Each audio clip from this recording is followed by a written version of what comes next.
Hello and welcome into this week's NASCAR Gander Outdoors Truck Series Rewind show right here on Racing News Now. As always, I'm your host, Garth Allen, and thank you once again for joining me today. If this is your first time catching a Racing News Now video, consider going down below to hit that subscribe button and ring the bell for notifications so you don't miss a thing going forward from R&N. On today's Truck Rewind, we're looking back at the 11th running of the Ultimate Tailgating 200.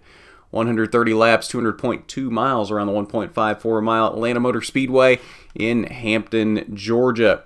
6 caution flags in this race for a total of 30 laps. First one came at lap 17 as Natalie Decker in the 54 truck spun off of turn number 4.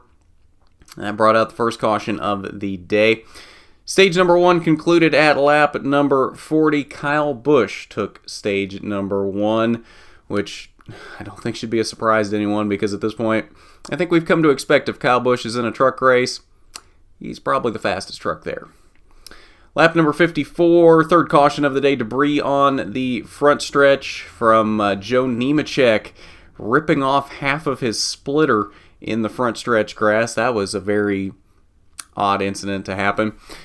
Stage 2 ended at lap number 80, and Kyle Busch won that stage as well. That one, though, was a little bit more interesting than the first stage, given that Kyle ended up having to pit on that Joe Nemechek caution at lap 54 because they hadn't gotten all the lugs tight.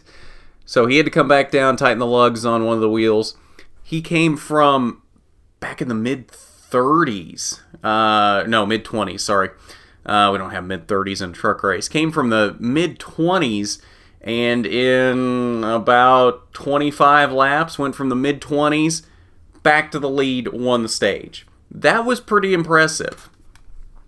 Lap 113, fifth caution of the day. Natalie Decker spins once again off of turn number 4. That one would effectively be the end of her day. Lap 119, multi-truck incident on the front stretch as the 20 truck of Spencer Boyd, the 22 of Austin Wayne Self, the 42 of Chad Finley, the 75 of Parker Kligerman, and the 97 of Jesse Little got together there on the front stretch. That set up an almost 9-minute red flag to get that cleaned up as we were very close to the end of the race. And then another red flag with about 10 laps to go. As the rain got a little heavier. That was the interesting thing about both the Xfinity race yesterday and this race was there was very light mist coming down for both races, but NASCAR determined it was a light enough rain that they were okay to race, but the rain got just a bit heavier here with about 10 to go in the truck race, so they had to call a red flag to let that pass through. I think we all thought that was going to be the end of the race. It wasn't. We did get back racing for those final 10 laps. 10 lead changes in this race among 8 drivers. I don't think it's a surprise as Kyle Busch won both stages that he led the most laps, 92 total of them out of 130 in this race. 20 laps were led by Ben Rhodes. Very strong effort for him out in these first 2 races. Very fast in Daytona, got caught up in a wreck there. Very fast here at Atlanta. Leading 20 laps as well. 9 laps were led by Johnny Sauter. 4 apiece went to Grant Enfinger and Matt Crafton. And 1 lap was led by Harrison Burton. All right, let's get into your results on the day. Again, I don't think it should be a surprise. He won both stages, led 92 total laps. There was only 38 laps. He didn't lead in this race.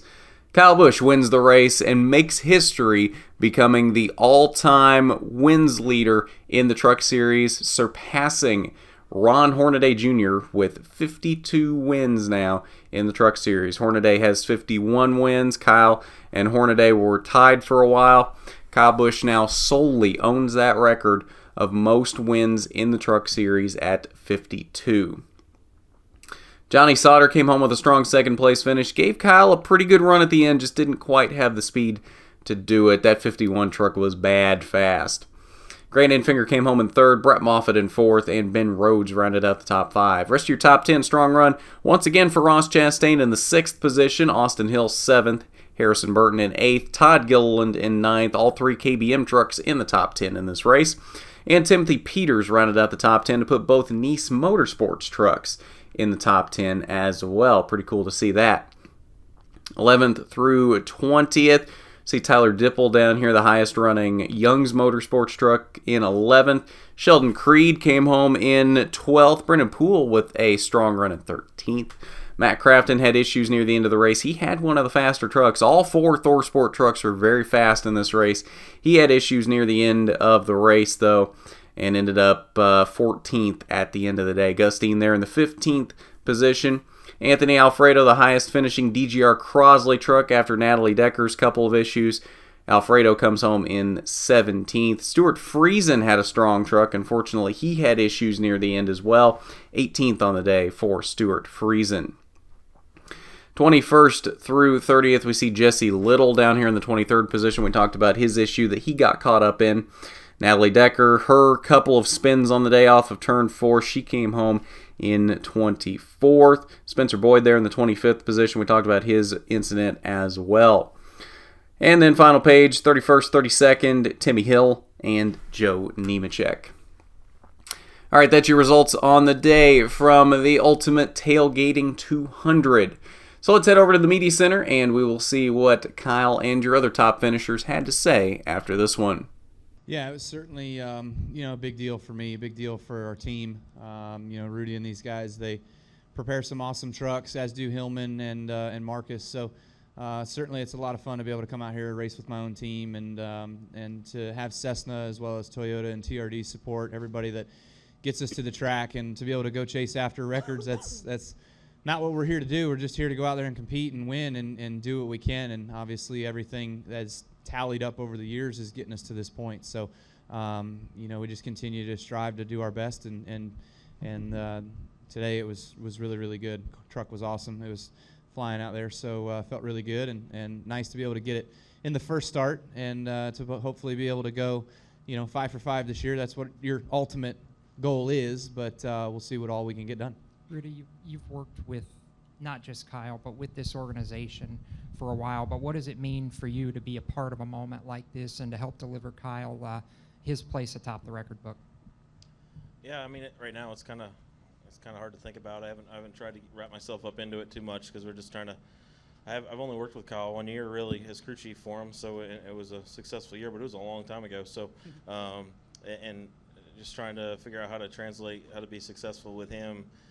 Compared to having brand new rookie kids usually like I've had the last few years. So everything's different, and just tried to make sure we were prepared. But either way, it's really cool to be a part of it and be a part of so many wins at KBM and to be able to lead such a good group of people at KBM and everybody from TRD and stuff.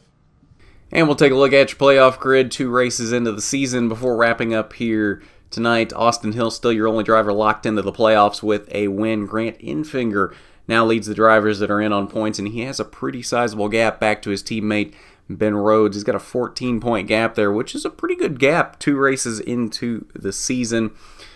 Top 3 guys in on points, though, are all 3 ThorSport trucks. Grant Infinger, Ben Rhodes, Johnny Sauter, and then we see Matt Crafton down here in the 6th position. Harrison Burton also up there in a very strong position to start the season as well. Brett Moffitt and Timothy Peters also in playoff positions, although I don't think Timothy Peters is running the full season. I think that's only a few race schedule for him for Nice Motorsports, so I don't know that you can really count him in a playoff position right now, so I believe that puts Stuart Friesen technically in a pseudo playoff position right now with Sheldon Creed, Todd Gilliland not far behind him. But that is a quick look at your playoff grid here 2 races into the season, and I believe that will do it for us tonight on the Gander Outdoors Truck Series Rewind show.